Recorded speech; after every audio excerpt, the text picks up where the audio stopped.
நமசிவாய அனைவருக்கும் வணக்கம். இன்னைக்கு அழகான நாள், வரமகாலட்சுமி பண்டிகை நாள். நம்ம வீட்டில் அம்பாள் வரமகாலட்சுமியாக எழுந்திரிச்சிருக்காங்க. அம்பாவுக்கு கொடான கொடு நன்றி. இன்னைக்கு பார்த்தீங்கன்னா நம்ம வீட்டுக்கு அம்பாள் யாரெல்லாம் வர வச்சாங்கன்னா சுமங்கலி பெண்களை 30 தேவிகளாக வர வச்சாங்க. அவங்களுக்கும் ரொம்ப நன்றி. அது மட்டும் இல்லாமல் தம்பதி சமயத்தராக நம்ம இல்லத்துக்கு வந்திருக்காங்க மேனகா மற்றும் அவங்களுடைய குடும்பம். அவங்களுக்கும் நான் நன்றி சொல்லிக்கிறேன். மேனகா ஒரு 2 வார்த்தை பேசுவாங்க. வணக்கம் மேனகா. வணக்கம். வரமகாலட்சுமி பண்டிகை இன்னைக்கு எப்படி இருக்கு நம்ம இல்லத்துல சொல்லுங்கள். வரமகாலட்சுமி விரதம் இந்த வருஷம் நான் ஃபர்ஸ்ட் உங்க வீட்டுல வந்து கொண்டாடுறேன். சரி. அப்போ வந்து வளம் பெறும் வரலட்சுமி விரதம்னு நான் கேள்விப்பட்டு நல்லா தெரிஞ்சு வந்திருக்கேன் இங்க. சரி சரி. ஒவ்வொரு வீட்டுல அப்படி நான் யார் வீட்டுக்கு போனது இல்லை. ஆனா இப்ப வந்ததே எனக்கு ரொம்ப திருப்தியா இருக்கு. அதாவது எந்த அளவுக்கு நம்ம சாமி கும்பிடணும், வீட்டை எப்படி சுத்தம் வச்சிருக்கணும், எப்படி இருக்கணும், தர்மம் பண்ணணும், எல்லாமே விகாசனவங்க எடுத்து வச்சிருக்கீங்க. அதுக்கு ரொம்ப நன்றி. ரொம்ப நன்றிப்பா. நல்லா இருக்கு. ரொம்ப ரொம்ப நன்றி. அன்பு சகோதரி ரொம்ப அழகா சொன்னாங்க.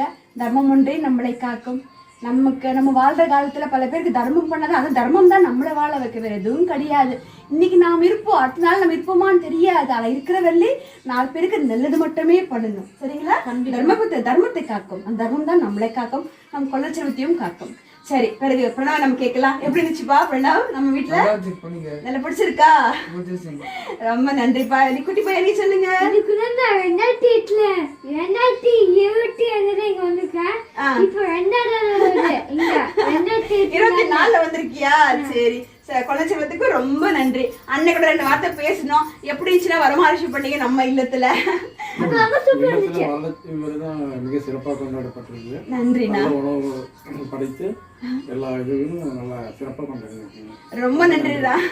உணவெல்லாம் எப்படி இருந்துச்சு சொல்லுங்க. அதுக்கு பெரிய உதவியா இருக்கு. கண்டிப்பா. இன்னைக்கு நம்ம வரமகாலட்சுமி பண்டிகை பொறுத்த அளவுக்கு பருப்பு பாயசம், பாசி பருப்பு பாயசம் ரொம்ப விசேஷம். அதான் அம்பாளுக்கு பிரசாதமா நாம் படிப்போம். இது வந்து நம்ம வரலாறு சொல்லுது. நம்மளோட முன்னோர்கள் நமக்கு விட்டு கொடுத்து போன ஒரு பாரம்பரிய விஷயத்த நாம வந்து அம்பாளுக்கு இன்னைக்கு பருப்பு பாயசம் வச்சு அம்பாளுக்கு நைவேத்தியம் பண்ணியிருக்கோம். பிறகு சில நைவேத்திய பொருட்களை வச்சு அம்பாளுக்கு நைவேத்தியம் பண்ணியிருக்கோம். அதுலயும் பருப்பு பாயசம் எல்லாம். இதுல ரொம்ப ஆச்சரியம் என்னன்னா விரும்பின பாயசமே எனக்கு கிடைச்சிருச்சு. ரொம்ப ரொம்ப விரும்பின பாயசம் தான். அப்படியா? ஃபேவரட். ரொம்ப சந்தோஷமா இருக்கு. இந்த வருடம் வரலட்சுமி விரதங்கிறது மகாலட்சுமிக்கு வந்த வெள்ளிக்கிழமை நாள் வந்தது. கண்டிப்பா கண்டிப்பா கண்டிப்பா. அது ஆடி மாச கடைசி வாரம் நமக்கு அமைஞ்சிருக்கு. ஆடி மாசம்னால அம்பாள் மாசம். அதுலயும் வரமகாலட்சுமி பண்டிகை 30 தேவிகளாக இன்னைக்கு நமக்கு அமைச்சு கொடுத்துருக்காங்க. அந்த தாய்க்கு 30 தேவிகளுக்கு கொடான கொடி நன்றி. அம்பாள் பிரசாத பருப்பு பாயசம் எல்லாருமே நல்லா இருக்கும் சொன்னீங்க. நான் செஞ்சது இதுக்கும் உங்களுக்கு ரொம்ப நன்றி. இன்னொரு விஷயம் என்ன சொல்றேன்னா, இதுங்க அதாவது என்னோட அம்மா, என்னை பெத்த அம்மாக்கு அடுத்தபடி நான் உங்களை பாக்குறேன். எப்படின்னா எப்படி நான் சொல்றேன் அப்படின்னா, இது வரைக்கும் எங்க அம்மா இப்படி சொல்லி தரல. சரி, அதாவது என்னன்னா இந்த வரலட்சுமி விரதம் என்ன சாமிக்கு உகந்தது அப்படின்ட்டு அந்த ஸ்டோரி சொல்லி இப்படி பண்ணனா நம்ம குடும்பம் எந்த அளவுக்கு செல்வ செழிப்பா இருக்கும், பெண்கள் எப்படி 4 மணிக்கு எந்திரிக்கணும், சாமி கும்பிடணும், அது இல்லைன்னா எவ்வளவு பிரச்சனை வருது ஒவ்வொரு இந்த கதை, இந்த வந்து நடந்த கதை, ஆன்மீக கதை வந்து எனக்கு இது வரைக்கும் சொல்றதுக்கு ஆள் இல்ல. அதனால ஒரு அம்மா அக்கா ஸ்தானத்துல நீங்க சொல்லி கொடுத்துருக்கீங்க. அதுக்கு நான் கடவுளை புண்ணியம் பண்ணிருக்கணும். ரொம்ப ரொம்ப ரொம்ப நன்றி. ரொம்ப சந்தோஷமா இருக்கு. ஆன்மீக பயணம் மீண்டும் ரொம்ப ரொம்ப நன்றிங்கண்ணா. ஒரு எப்படி சொல்றது, ஒரு பெண் சகோதரி என்னையும் ஒரு அடுத்த அவங்க அம்மா சமானமா என்னையும் ஒரு அம்மாவோ ஒரு சகோதரியாக பார்த்திருக்கேன்னு சொல்லும் போது ரொம்ப சந்தோஷமா இருக்கு. எனக்கு தெரிஞ்ச ஆன்மீக விஷயங்கள் நானும் பிறருக்கெல்லாம் சொல்லி கொடுத்துட்டு தான் இருக்கிறேன். அதுல இன்னைக்கு நாம் பண்ண சொற்பொழிவு மகாலட்சுமி எதுக்காக இந்த உலகத்துல பண்றாங்க, இது யார் கொடுத்தா, யார் எடுத்து முத பண்ணாண்டது என்னோட வீடியோ நீங்க பார்த்துருப்பீங்க. அதுதான் இன்னைக்கு நான் சொற்பொழிவாக கொடுத்துருக்கேன். சகோதரி எல்லாம் கேட்டாங்க. ரொம்ப ரொம்ப சந்தோஷம். சாருமதி அவங்களோட கதை அப்படி அழகா நல்லா உரைக்குது. அதாவது ஒரு குடும்பத்துல வருமானம் அப்படின்னா அந்த பெண்கள் கையில இருக்குது.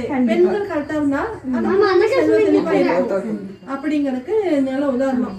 இது வந்து எனக்கு லேட்டா கிடைச்சிருக்கு. இது முன்னே எனக்கு கிடைச்சிருக்கலாம். இது ஆண்டவனோட ரொம்ப மகிழ்ச்சி. அது நீ இன்னில இருந்தே கடைபிடிக்கிற. சரி, ஒரு வீட்டின் வளர்ச்சி, ஒரு குடும்பத்தின் வளர்ச்சி யார் கையில இருக்குன்னா ஒரு பெண்ணின் கையில தான் இருக்கு. அந்த பெண்ணானவர்கள் காலையில எந்திரிச்சு வழிபாடு பண்ணாலே போதும், அந்த வீடு ரொம்ப ரொம்ப நல்லா இருக்குங்க. ஒண்ணுமே இல்லைங்க. குளிச்சு விளக்கு போடுங்க, சாம்பிராணி போடுங்க, இவ்வளவுதான் நீங்க பண்ண வேண்டியது. அழகான ஒரு மாங்கோலை போடுங்க, வீட்டுல வந்து அம்பிகை பிரார்த்தனை பண்ணுங்க. இது மட்டுமே போதுமானது. நாங்க ஒரு கஷ்டகாலம் பண்ணும் போது மனுஷன் வர மாட்டாங்க, தெய்வம் மட்டும் தான் வந்து நிற்கும். இதுதான் உண்மை, இதுதான் நீதி தர்மம். தர்மம் ஒன்றே நம்மளை காக்கும். நமச்சிவாய. நம்ம வீட்டுக்கு வருகை தந்தவங்க எல்லாருக்கும் ரொம்ப நன்றி. நம்ம வீட்டுக்கு வருகை தந்தவங்க எல்லாருக்கும் கொடான கொடி நன்றி. இந்த அன்பு சகோதரியை வாழ்த்திருக்கீங்க, மீண்டும் மீண்டும் நன்றி சொல்லிக்கிறேன் உங்களுக்கு. ரொம்ப நன்றி. நீங்க சொன்ன அனைத்து பெருமையும் நான் என்னோட தாய்க்கு சமர்ப்பணிக்கிறேன். ரொம்ப நன்றி. ஓம் நமச்சிவாய். நன்றி உங்களுக்கு மனமார்ந்த நன்றி. ரொம்ப நன்றி. எங்க ஃப்ரெண்டாவுக்கு ரொம்ப அவன் வரமாட்டான் இன்னுமே, ஆனா இன்னைக்கு அவளே வரணும்னு சொல்லி விருப்பம். ரொம்ப ரொம்ப சந்தோஷம். இது வேற தனியா சேனல்ல போடணும் அப்படி இருக்கு. ஏன்னா அந்த அளவுக்கு நம்ம விஷயம் கொடுத்துருக்கோம். இது தனியா நான் யூடியூப்ல போட போறேன். கண்டிப்பா இந்த வீடியோ உங்களுக்கு பிடிச்சிருந்தா 2 பேருக்கு ஷேர் பண்ணி விடுங்க. அது மட்டும் லைக் பண்ணுங்க, கமெண்ட் பண்ணுங்க. இது எப்பவுமே சொல்றதுதான். சப்ஸ்கிரைப் பண்ணுங்க. அது மட்டும் இல்லாமல் தெய்வமகள் என் விகாஷ் யூடியூப் சேனல் இதுவரை நீங்க சப்ஸ்கிரைப் பண்ணாம இருந்தா பண்ணிக்கோங்க. எனக்கு தெரிஞ்ச சில பல ஆன்மீக விஷயங்கள் உங்களுக்காக காத்திருக்கும். உடைய அன்பு தெய்வமகள் என் விகாஷ் நமச்சிவாய வாழ்க, அதன் தாழ்வாழ்க. இப்பொழுது என்னென்று நீகாதான் தாழ்வாழ்க. வெற்றிவேல் முருகை வெற்றும் நிதான வீரமுனிதான மிருக பெருமானே போற்றி போற்றி. என் தாயே மகாலட்சுமி தேவியே நாராயணியே போற்றி போற்றி. நன்றி நன்றி நன்றி. நமச்சிவாய. நன்றி.